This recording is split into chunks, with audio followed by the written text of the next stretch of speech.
Welcome to today's video. Today's video we've got a Q&A with everyone from YouTube and all Twitter personalities, and we've got questions that you've been sending in from Twitter all week, and today we're all going to answer them. So first of all, let me introduce who's here. We've got Craig here from the Renault Zoe Owners Club, we've got myself, EV Nick, the Plug Seeker, Aaron, we've got Euan, we've got Beth, we've got James, and we've got Ken.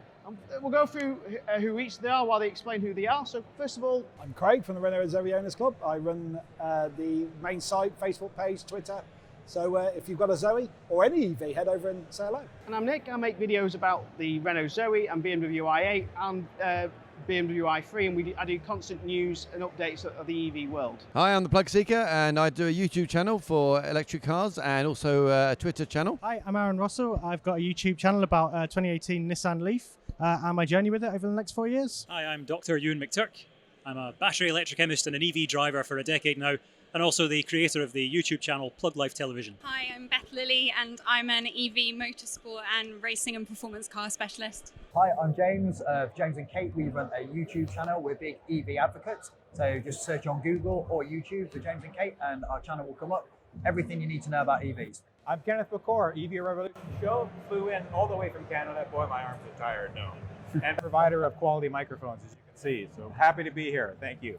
All right, so I'll read our first question. It's from @Plugin Power. EVs in general press this week. Distorted figures about trailing cables, and cables are trip hazards on streets and so forth. Is it lazy journalism isn't helping the take up? What's going on with that? I think journalism in the whole is at the moment isn't helping EV growth. It's the media side of things haven't got the grips of it. They're only designating themselves on the negative points in my eyes at the moment. Things like trailing cables, well, people have been trailing cables cutting the grass and stuff for years, so no, I think that the media is just trying to put a negative spin. We all know half the media is very negative on anything. So yeah, I mean, personally, I've got a granny cable and I don't ever use it because exactly.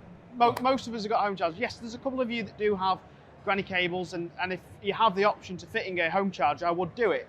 But at the end of the day, it doesn't make good journalism. EV does really well and blah, blah, blah. It's much negative press sells papers better, so they tend to be more negative, which is not the way it should be, but it's just the way people buy papers. But yeah, I do think it does hurt the take-up personally. I do think it has a lot of damage. I remember the story in question here. Actually, if I remember right, they've been rather selective on the choice of their facts. It was, I believe, it's for people who are using not only a granny cable, but also using an extension lead. Of that small group, about 75% had ever admitted to doing anything in terms of dangerous sort of leads and things. Now, so you're talking about a very small proportion of probably not the most safest group of people anyway. And I think the idea of trailing cables, that doesn't do us good press, unfortunately. If we trail a cable from one way across the pavements and things, we sometimes can be our own worst enemy. But you're right, the press is rather negative, and it's being fueled by a lot of people who are out really to slow down the EV production and the revolution and transition. I think it is a bit of a problem for some people who don't have the ability to have off-street parking and things like that. They need some way of charging their vehicles. But I think it's also an education issue. Running a cable across the street, across pavements, isn't really a sensible way of solving that problem. Making better use of the public charging that's around. I plug in my car, maybe once every 3 or 4 days normally. I don't have to charge it every day. So potentially I could just go and find a local charger, plug in while I go do the weekly shop or whatever, and then go home and I've got my charging sorted for the next few days. If people did that rather than running extension cables with a granny cable, there wouldn't be a problem to report on in the first place. Absolutely, yeah, I agree with that. And especially with longer range EVs coming out, you'll find that you need to charge less and less often. However, for people who don't have off-street parking, there is funding available in the UK from the Office of Low Emission Vehicles, OLEV, for residential on-street charge points, and they are actively begging local authorities to take up this opportunity. And so far, only a handful have. So, if you're in that situation, rather than trailing cables across the street, what you can do is you can write to your councillors, and you can also contact your council.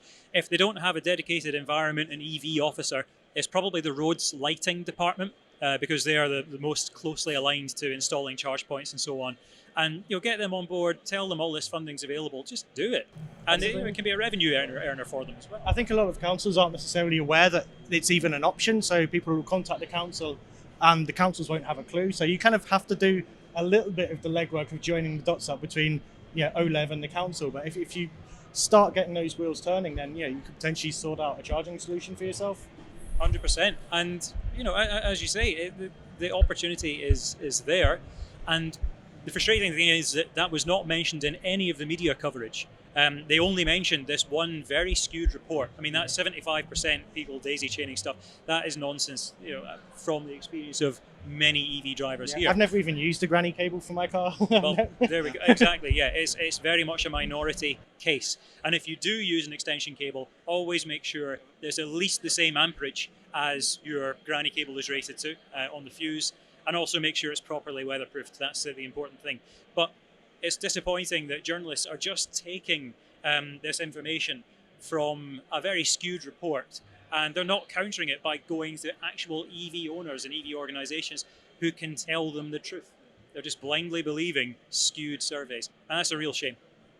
Like you say about having a granny cable there, I have got a granny cable extension lead, but it is one which is rated for high use, and it's always uncoiled and waterproof whenever I use it. But it is a rarity, as you say. It's common sense, isn't it? Being sensible with it. Yeah, I think we've covered all of the issues surrounding the actual physical act, and that it's common sense how you deal with it. But I think the important thing, and one of the good things about us all being here answering these questions, is that there's a lot of things going out in the media from people that are not experienced EV owners, or in fact have never even experienced an EV car once, or take one out for a day and think that that's it doesn't work for them. And I think one of the really important things that us as a community can do is do things like we're doing right now and actually share experience from people that haven't just had a test drive for a day. And that's something that needs to change in the media. Journalists now that have been automotive journalists in the past might not have the same experience than we do, and it's very, very important that we share our experience and educate one another. All right, so our next question is from at Treetops Abbott, and it's, how do we solve the problem of so many homes having no off-street charging capability, or having off-street parking without able to charge? Certainly a problem in urban areas. Charging hubs. I think that's a good way to go. Charging hubs. It's all right having, or destination charging at workplaces. I mean, that's going to be the big thing. Having destination chargers at the places of your work, or shopping centres where you're going shopping. You don't need to charge at home. I've got a charger at work, and I think I've probably used in the last 6 months my home charger probably 4 times. When I'm on holiday, that's the only time I really use my home chargers, because I'm at home. If I'm at work, I charge. If I'm out and about, I charge. So I think destination charging and supermarket charging, and hubs. Hubs if you're on a long journey, destination charging if you're out and about and at work. And I think that will solve the problem. I've got my home, my office rather, has also got a Polar 7 kilowatt, and I've got a Polar membership. I do 90% of my charging actually at work as well. I very rarely have to use my home charger, same as you actually, Craig. The good thing about the charging at work is they've got the power structure there normally to have these chargers there. So it makes sense. You want to take a stab at that one? Yeah, I will actually. Yeah. There's a couple of companies here at Fully Charge Live. One in particular is called Connected Curb. You will see the implementation of charging points at the edge of the path. So on maybe a terraced street or houses that don't have a driveway, these can be installed on the off side of the path closest to the road, which means people can park next to it and they will be able to charge the vehicles. Just remembering that you don't need to charge every single night, so you won't need to park in the same place every single night. So there are ideas out there and there are ways to get around it. Craig mentioned charging hubs and destination charging. You are going to have to change the way you refuel. There's no doubt about that. The conventional filling up at petrol station model is going to be gone, but there are solutions, and that is definitely one of them. We've seen that with lamppost charging as well, so it's definitely coming on. So we can overcome the problems. It'll just take a little bit of time. And the other point to consider, the last on this question, is it certainly dictates what what type of purchase you should make in an EV. If you don't have access to everyday overnight charging, then ultimately you want to get something with the biggest battery that'll get you the longest between chargers in a normal use. So Sure. it's definitely something to think about. I would also say that you can use a rapid charging hub or a rapid charger in the same way as you would at a petrol station, basically. All right, at the moment it's 20 minutes or 30 minutes to charge up to full. That's going to come down with the faster chargers to 15 minutes. So this is from @EV Family UK1. How do private individuals most effectively lobby retail organizations, councils, etc., to install more chargers? Well, as I mentioned one of the previous questions, actually, the most effective way to lobby a local authority, aside from emailing local councillors, maybe your MP, is to get right into the heart of the council, the civil servants who would actually be responsible for this infrastructure. And as I said before, there are some councils who have a dedicated electric vehicle infrastructure officer, but that's still quite rare. So it tends to be the roads lighting department. Roads lighting department. Remember that those are the people who are installing that infrastructure. And I've been very busy getting in touch with some of them recently on behalf of some Scottish EV drivers who've been a bit disappointed at the slow pace of uptake of some local authorities versus the class-leading examples of others. So I've been getting in touch with these roads lighting departments and putting them in touch with EV infrastructure officers from other local authorities with their permission, GDPR and all that. And they've very quickly learned there's this funding available. We can start charging for the electricity. We can make a revenue out of this. And that's how you get the councils to install that. As for retail organisations, it's a two-pronged approach. One, offering free destination charging means that you get extra customers going out of their way to come to you. So there's already shopping centres doing that. Again, try and get in touch with the managers there and suggest it to them.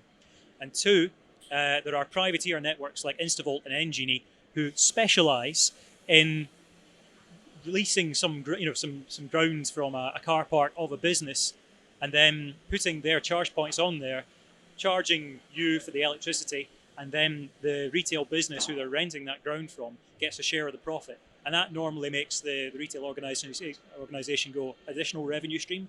Yes, please. Final point, if you're lucky enough to live in Scotland, ChargePlace Scotland has additional funding available for workplace charging, and you'd be amazed how many businesses, when they've been approached, have said, you know what, we're quite interested in that. And that has been key in improving the infrastructure in the Highlands and Islands. And PlugLife Television, there'll be a Sky road trip coming up, and you'll see just how successful that's been. And maybe everything that you said, but from a North American perspective, it's a couple things. For your local governments, I mean, start at your local councillor, your local representative. Let them know that you want EV adoption to grow. You're going to buy an EV, or you have one. You want to see more charging around in your environment, and that you're going to use it, because governments will make those investments if they know people are going to use it.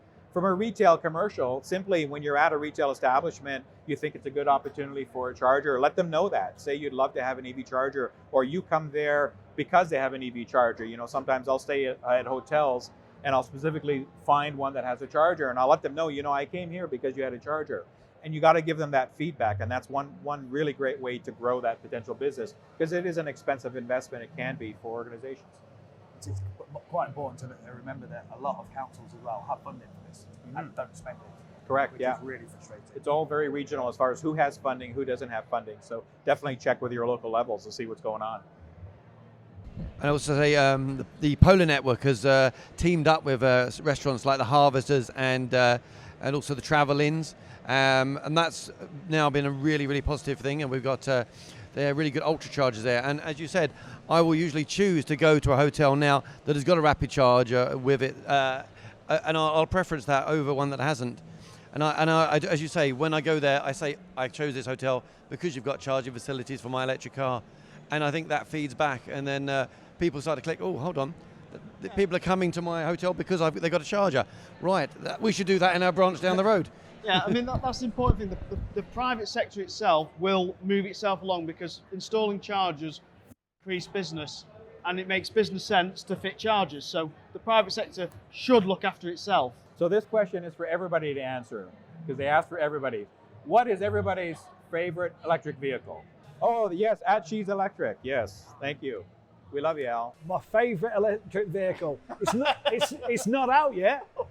It's soon to be out, but I'm going to stick with my heart. It's going to be the Zoe, just purely for cost. cost and affordability, I think that it's a hands down winner. So, yeah. Well, you love the BMW i3. I don't know how you can pick just one. If I'm going to pick two, so budget electric car, I'm going to say the Renault Zoe. It's the most affordable EV that you can get. So to me, that's the best budget. But if money's no object, then it's got to be the new Gen 2 Roadster. I mean, anyone who doesn't think that's the most beautiful car on the road, budget car, Renault Zoe, car of my dreams, Roadster. Well, seeing as you've broken convention having two choices, I'm going to do the same. I'm going to have to put a vote in for the, I think for the Leaf. This is a car which is widespread across the world. It's a budget model. It's in most people's price bracket. It's a nice car, a solid car, a nice hatchback. And I think the second-hand market is going to be booming as people clamber to get an EV. If it's going to be the nice, expensive car, I'm going to say a Model 3 with a high spec. I really do like the Model 3, and I'm looking forward to seeing it today. Yeah, I'm going to have to second the Model 3 there. That said, the Polestar, the Polestar 2, is it? That looks really nice as well. For me, it's got to be the Peugeot 106 electric. It was the car that got me into EVs in the first place. And it's just, it was kind of ahead of its time because it was NiCad batteries before lithium-ion came along. But it was kind of hopeless but brilliant fun at the same time. It actually held itself really well on country roads and even on the motorway. But it only had a 20 kilowatt motor. It was only a 50-mile range. And it also had the most ridiculous looking tartan seats, which I still miss to this day. No one does interior as good as that anymore. It was brilliant. But every single person who had a lift in that car from me always came out the car with just the biggest dopey grin on their face. They loved it. And I just hope that the new E208, when that comes out, captures that same fun-loving spirit of the 106 electric, which was just a fantastic wee machine. Well, for me, probably I have quite a famous love-hate relationship with the original Tesla Roadster, in that I love it and hate to drive it simultaneously. But going slightly off-road cars a little bit, I've been involved with building a race car recently, and when you actually build something from scratch with your own hands, I think it's kind of becomes your little car baby. So for me, it's the race car that we're revealing later and at Fully Charged Live that I can't say that much about. For me, it would have to be the Renault Twizy. Because I've spent so much time in it, in having excellent times and particularly bad times, more recently on a race with Chris Ramsey down from Aberdeen. For the price of it's £4,000, and for the fun that you have with it, you get Tesla fun. It's awesome. So it's Renault Twizy all the way for me. And for me, it's easy. It's the 2018 Nissan Leaf. I mean, if you want to know why, go check out my 1-year review episode, but I just love it. It fits all the needs, hits all the buttons, and practicality and affordability. Next question is from @EcoCars1. Teamturtle or Teamshare? What's the best way to drive an EV? Yeah, or Teamhare? Teamhare, sorry. Teamhare. Okay. Yes. For Teamshare, if Teamshare is an option, can I? Sign me up for Teamshare. Sign me up. Exactly. That's a new one. Gotta get an EV limo for that one. So can I dig into that question? Yeah, go for it. Okay, so I think that might be aimed at me and Jonathan Portsfield. So the thing to remember is it depends on where you're driving and what you're driving. If you're driving a Renault Twizy from Aberdeen, it needs to be Team Slow, Team Tortoise. But if you're driving locally, you've got to remember that an EV gives a sprightly drive. So if you've got the range, then use it and you can enjoy it. For everyday situations, get your foot down. But if you need to extend the range, Team Tortoise. Yeah, I probably add to that because I think I've probably got the craziest commute of everybody here, because I commute regularly between the UK and the Netherlands and Belgium, which is about 600 kilometers in a day. It's not actually that bad because I actually I've driven a few different electric cars on that journey, and now I've got a 4-year-old Model S, which I bought secondhand specifically to get the free unlimited supercharging. And with the mileage that I do, in a year, I will have completely written off the cost of the car in 3 years based on the cost of fuel. So for me, I'm probably also a vote for Team Tortoise. Can I have a cuddle? Come on, come and get a cuddle. We're joined by a latecomer. We've just been joined by Chris Ramsey from Plugin Adevntures. So he's a bit overwhelmed by the amount of cameras we got. So at the moment, the current question, Chris, from the Q&A is Team Tortoise. Hare or tortoise? I'm saying that wrong, aren't I? Team Tortoise. Team Hare or Team Tortoise? Am I? Or if you were driving, what's the best method of driving an EV? It's Team Tortoise, 100%. because you can drive as fast as you like in an EV, but it just means you're going to reduce your battery range a lot quicker. So if you're driving nice and careful, you can eke out your range and get good performance. And when you're accelerating up hills as teamhare, you're just wasting your battery. It's not efficient at all. It's exactly like a petrol car, though. There's no difference, and people don't understand that. There's no difference. But the faster you drive. Can I interject? With battery ranges now of, 250, 300 miles. They're not 30 miles then. Personally, for me, I'd rather drive fast and enjoy it because I've got plenty of range. Obviously, if you're doing a long distance and you're doing a challenge that you and Nikki's on the mic as well now. yeah, if you're doing like a long distance challenge and a Twizy and stuff like that, yeah, obviously you've got to drive slow. But I think the best part of that of an EV is that instant torque and acceleration that you've got to enjoy. It depends on it depends on the vehicle you're using. If you're on a traditional 24 kilowatt, 30 kilowatt vehicle, then efficiency is your key. But if you've got the battery ranges now, which are 250 plus miles, 250 plus miles, then yeah, you can just drive it like a normal everyday car. So you can drive 70 mile an hour down the motorway. Yeah, it's quite happy because we know that the range that you're going to be going is far in excess of what the battery is. That's great. So, yeah. Cheers, Chris. Well, as you can see, folks, we have somebody that needs no introduction. Nikki, take it away. Introduce yourself. Hey, say hi to everybody. So I'm Nikki from Transport Evolved. We have a YouTube channel, and we make videos about cleaner, greener, safer, and smarter transportation. We've been doing the EV thing now I've been driving EVs since 2007. Yeah. And, pioneer. I wouldn't say that. Probably an idiot in those early days. Turn up and ask people for chargers and things. Range anxiety is a thing that doesn't exist when you're driving a tiny little bubble car that just makes people laugh. When you're old like me, it's bladder anxiety now. It's right, I get that all the time. I was up 4 times last night to pee. Anyway, so yeah, we have a small little channel. We're based in Portland, Oregon, but obviously as you can tell from my accent, I am in fact British. And I've come back for Fully Charged Live because I love Robert and the team and I wouldn't be anywhere else. And I think that's true of everybody here, right? Wouldn't be anywhere else but here today. So our next question is from @Ian Burrows, and it's where do you think secondhand value of EVs are going to be in the next year or two? Secondhand EV market at the moment has just been going nuts. So every EV I've bought in the last 2 years, I've paid more money for an older car with more mileage. And in honest opinion, every time when the new Zoe came out, the new 40, everyone said that the 22 would plummet in price because no one would want a 22 kilowatt when they can buy a 40 kilowatt. And actually, the reverse is true, that the 22 have gone up in demand and the 40 have also pretty much stayed at exactly what you can buy for new. In fact, I can sell a second-hand 1-year-old Zoe for the same price I can buy a brand new Zoe for. And the reason is there's not enough availability, there's not enough stock for people out there, and it's keeping those used residual values very high. And until we start getting massive amounts of EVs and batteries out of factories, we're going to see very high residual values. Yeah, I mean, demand's spiking at the moment, and until the supply can keep up with that demand, the values are just going to stay high because they're something people want. And with the lead times on most new vehicles being, 12 months at the moment? Yeah. It just means for the next year or two at least, the values are going to stay high. After that, I think we might start seeing things start to balance out a bit. But for the next couple of years, I think the vehicles are going to keep the value. Yeah, I mean, the problem it causes me in the motor trade is normally when I'm buying vehicles and selling vehicles, a customer comes back 12 months later, I give them less money than what they paid. And they come back and I'm giving them more money and they can't work it out. And I'm like, well, your car's gone up in value, sir. Here's more money. Here's a new 40 kilowatt battery car. It's crazy. I mean, is it the same in the US or? No. Right. Well, it depends. Okay, so, I mean, markets in the US are very localized. So you end up with some markets you can't get enough electric vehicles because they're really popular and everybody's buying them.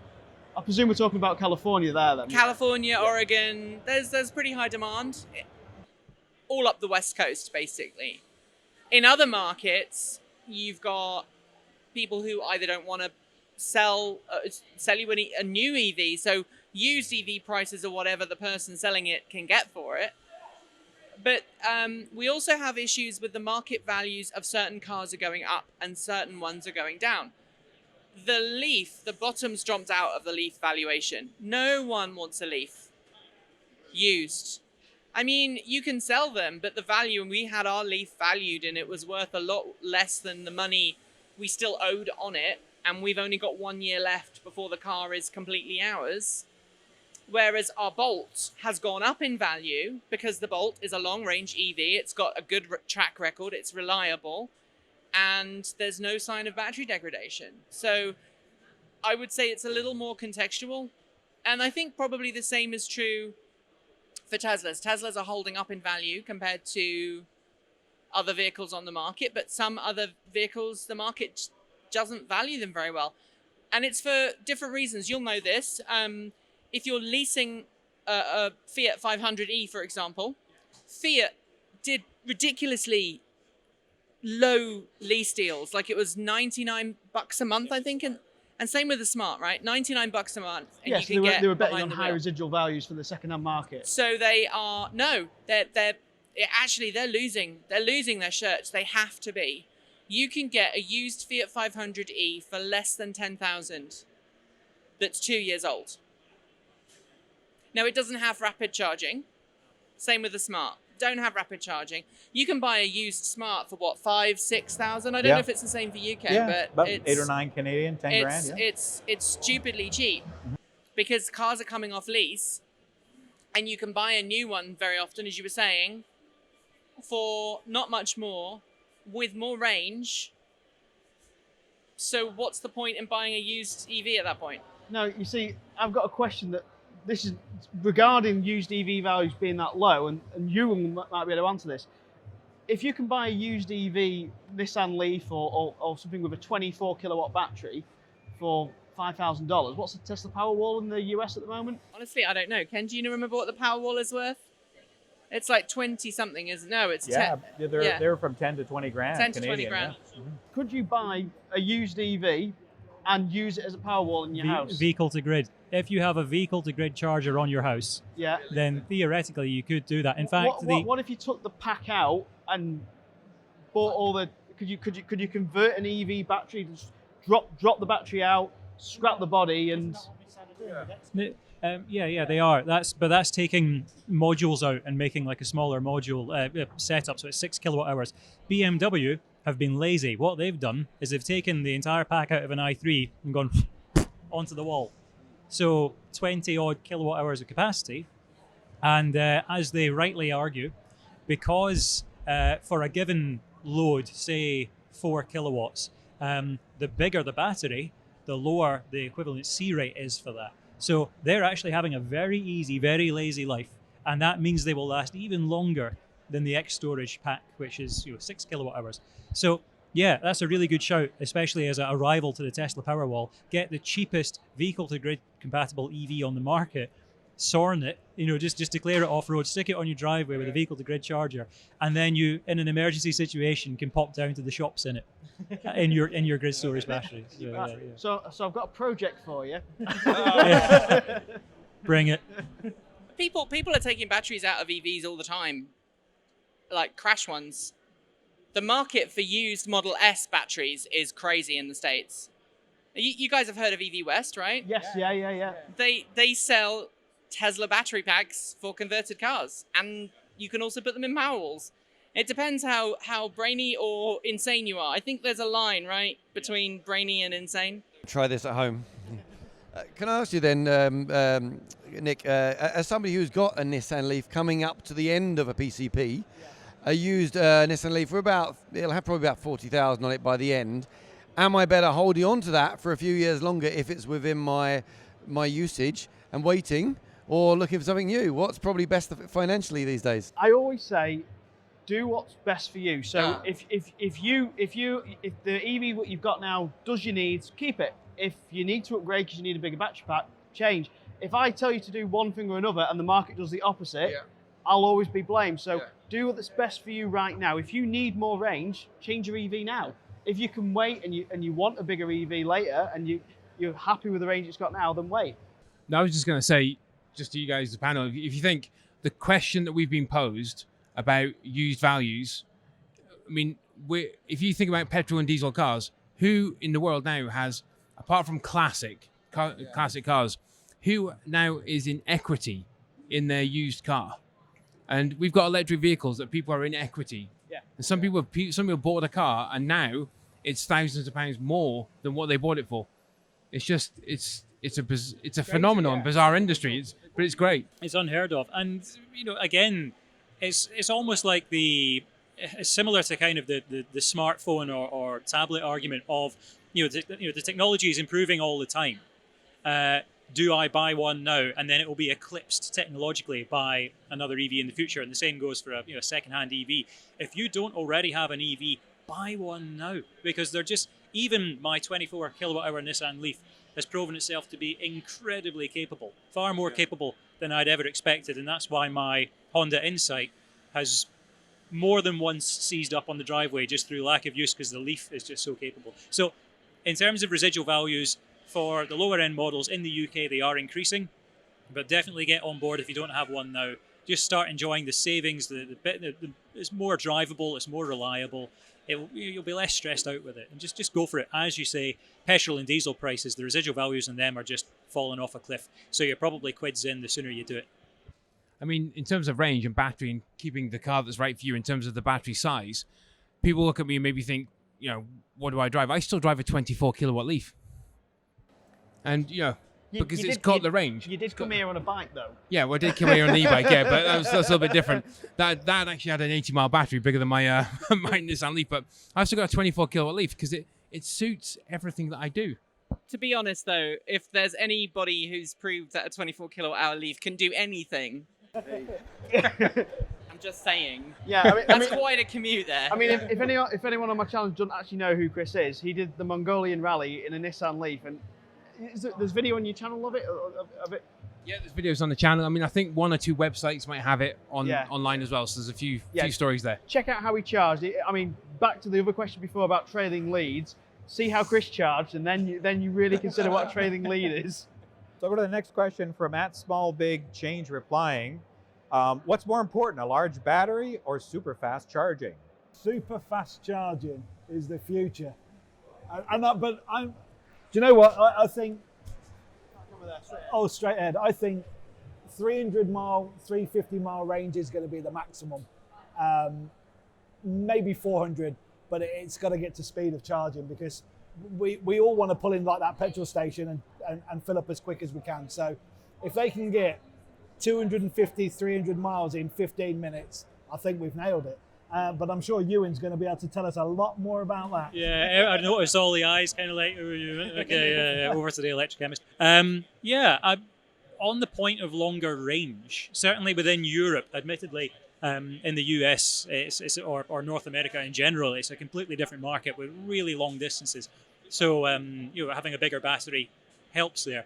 But my 24 kilowatt hour Leaf has been from Edinburgh as far north as Skye and as far south as Leeds. And I borrowed a 30 kilowatt hour Leaf to get down to Milton Keynes today. Partly because I'd never driven the 30 before. I wanted to see how it was. It's really good. The extra range definitely helps a bit.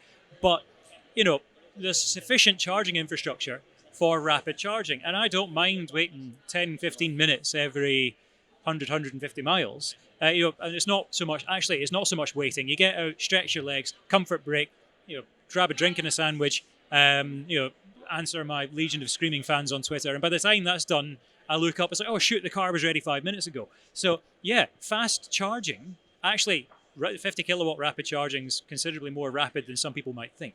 And I think, as we start to get into 100, 150, 350 kilowatt rapid charging, the convenience of that, coupled with a 200-300 mile range battery, will be enough for anyone in Europe and a lot of people in North America. In terms of degradation, obviously, the more you rapid charge a battery, allegedly, well, certainly lab tests on individual cells, which are not representative out in the field in real EVs, they would show you that the cells would degrade more. But now that we're getting proper liquid thermal management, it's removing that heat, which is a catalyst for degradation. And it's helping to keep things in line. We're starting to improve rapid charging techniques as well. It's not all about thumping as much power as you can in. People are looking at ways to pulse the power in, which kind of helps preserve the battery to an extent. So, rapid charging and being clever about it is definitely the future. Honestly, if there were no improvements in battery tech today, road-based transport would be very, it'd be fine. The thing is, the more battery you put in, the more weight you're carrying around. Yes. So you're going to be using more power to lug all that extra battery around. Absolutely. So it seems like maybe a little bit of both, a little bit of extra battery and a little bit of extra power. If you go too extreme on the battery, it's going to take forever to charge at lower speeds if you're not focusing on the speed. If you're just focusing on the speed, then you're going to get to a point where you're going to be either wearing the battery out from just putting 300 kilowatts in, or you're going to get to a point where you're just not going to be able to charge it that quickly anyway, and you might get a few minutes at 300 kilowatts, and the rest is much slower anyway. So it seems maybe a little of both is probably the best fix here. I reckon so. As I say, 100 kilowatt hours, which is roughly the upper end of EV batteries today, and that's in premium models. Most people aren't going to need that. They are going to need to stop comfortably before the car does. Certainly that would be my case. I do about 180 miles before I need to stop maximum. Well, in that case, can I just interject this question to Ken? And I've noticed that, I mean, Ken, you might hit me for this, but I'm presuming as you're getting older that your bladder range is getting smaller and smaller. It could. There could be something there. So I'm guessing the theoretical limit of how fast you want a car to charge is getting smaller and smaller. Well, the good thing is, there's bottles that. No, I'm just kidding. My take on it is you got to buy with what your needs are. So look at what your needs are. If you think you need a larger daily driving range, and you don't have the time or or the ability to stop, then get something with a bigger range. If it's vice versa, if you want to do more long distance traveling and you have some time, you want to enjoy part of the journey is the stops and the experiences that you'll get along the way, then probably faster charging may be a bigger benefit for you. It really comes down to affordability. What's more important to you and looking at it from the majority of your needs. There's also something else to add here, which is, how content are you with keeping your car? True. If you are going to buy a car and in 2 years' time, you're going to get itchy because you want what will it be in 2 years' time? Oh, goodness. It'll be a VW, 71 plate, is that right? Yeah. 70-something, 71 or a 72 plate. You want that.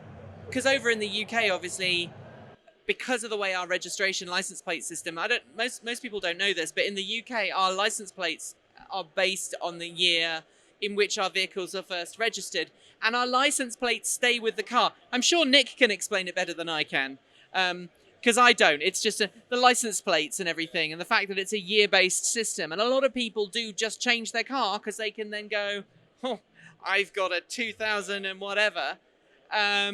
Whereas if you're somebody who's like, no, I want to spend this money on this car, I want to buy it, I want to run it into the ground. That's me. Then you might benefit from a slightly larger battery pack. Right. If you just want to use that car and in 3 years' time, essentially to all intents and purposes, throw it away on the used car market, based on what Nick was saying, you've got a higher value, then go with a higher charging, because you can hammer that car for 3 years, or even better if you're leasing it, hammer it for 3 years, and at the end of 3 years, it's not your problem anymore. Faster charging. But if you want that life, if you want that lifespan, longer battery, larger batteries are always going to be better. I'm sure you back me up on this. The larger the battery pack, the less stressed it is in its daily life, even if you're rapid charging it. I think I agree with Ken, exactly what you said. It's down to what you need, really. If you do only a certain mileage a week and you've got a home charger and 24 kilowatt or 30 kilowatt is enough. So the last question is from @Daf Miyuk, if I pronounce that correct, about that basically it's a dog's dinner of apps and cards and mobile, websites, payless, contactless stuff, RFID cards, all this kind of stuff. Do we see consolidation coming in that industry, and what are the benefits of that? Yeah, we get this one a lot. One of the problems that I think petrol drivers see when they try to go across to electric car is they're used to pulling up to a petrol station, they get the debit card out, they pay for the petrol, they move on. And the idea that it's done differently with electric cars is a bit of something which some people have to get past, an impasse for new drivers. At the moment, the government makes it so you have to be able to non-membership use the charging network. But unfortunately, in some cases, that means an app. In some cases, that means an RFID card. And in some cases, you can use a debit card or a bit of both. And it's very confusing. And I carry around a wallet with about 6 different RFID cards. I've got a phone with about 10 different apps. So this does need harmonization. My personal feeling is I don't like to just use a mobile because you can have trouble with signal. and it's not always reliable. I think it should be down to personal choice. So I think at any charger, rapid charger, and I'm broadcast this to anyone in politics who has any say in transport, I think every charging network, you should be able to have the choice of an RFID card, an app, or you can just pay by a debit card, and you choose what you want. You can be a subscription model, it can be a pay-as-you-go model, but I don't think you should be forced to have to pay by an app if you don't want to and you want to use a debit card, because that's going to just be a pain. It's going to put people off. I don't know, Nikki, what you find in the US, what the situation is over there. In terms of cards, it's actually a lot easier than it used to be. I only actually carry 2 cards, and I have smartphone companion apps for those. Electrify America obviously brought credit card payments on board. And with credit card payments, the problem is that Electrify America takes a $25 authorization and actually takes the money out of your account when you initiate charging. And if you have a failed charging session, as I discovered a couple of months back, you can end up having your credit card locked because you keep swiping your card and it'll take $25, and then you swipe it again and it'll take another $25. And by the time you get to your third, your bank goes, nope, and it had pre-authorized $500 on my bank account, and it was refunded, but it pre-authorized all that money, and that was scary to think how that worked. But back to your question, I think we're going to lose RFID tags, thankfully. We're going to lose those, because how do you pay for petrol? How do you pay for gasoline? You turn up, you give someone money, and they fill the car up. You know, in the UK, you fill up, you pay. In the US, you sometimes have to pay first, and then you fill up. Or you give your card to an attendant if you live in New Jersey or Oregon. They fill the car up for you. You don't even have to get out. But do you think there's still a role for the membership model for people who use, let's say, one particular network very regularly to get a benefit and get a discount? The reason why they're doing that is not to give you a benefit, but to give them a sustainable business model. Yeah, I know the reason, but do you think that is a value, or should we lose that? And the reason I mean, everybody knows how that works, but right now there is a value to it because it ensures that they can stay in business. But when everybody is driving an electric car, they don't need it.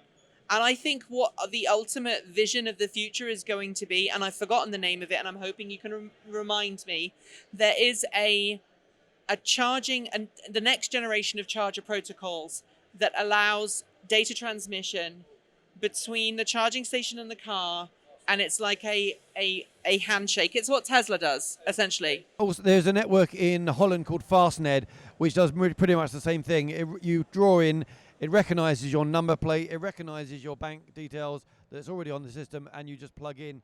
There is nothing. That's FastNed. It's similar. It's similar, but it actually uses a communication to the car rather than even recognizing your license plate.